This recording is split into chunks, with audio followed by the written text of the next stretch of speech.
Welcome back to Livin Large, a show that always features the world's greatest assets, one of which happens to be right here, the always stunning Miss Carmen Electra. Thanks, Kadeem. You're welcome. You're on the right track. Thank you. Just keep working it.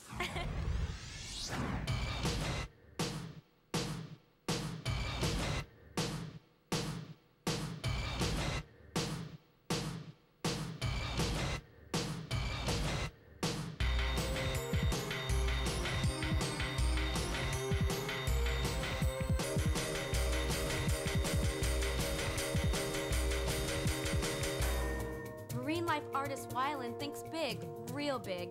He paints life-size portraits of all the creatures of the ocean on the sides of buildings. And his murals are some of the largest in the world. The idea that you could take a blank, dreary wall and turn it into a beautiful piece of art, something that I feel will serve to educate and inspire people, that's exciting to me.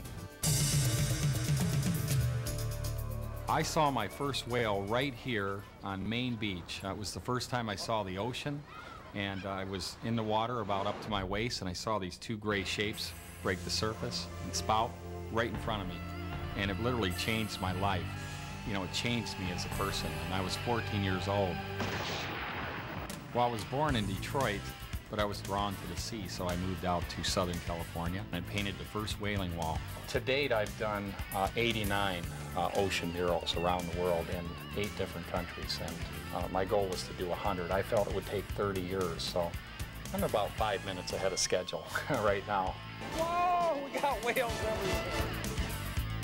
I painted the largest mural in the world. In fact, the Guinness Book of World Records came out, and they actually measured it. It was over 3 acres and required 7,000 gallons of paint. And it's all the marine life of Southern California, and it's on the Long Beach Sports Arena Convention Center.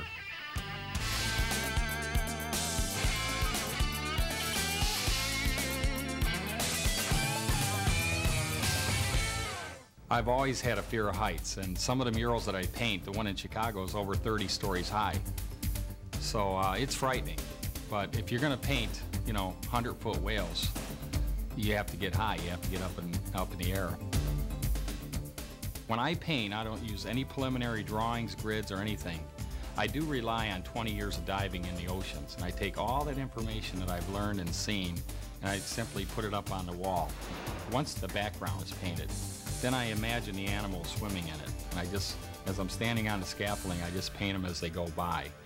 Wyland has 2 bases of operation, a studio in Laguna Niguel, California, and second in Hawaii.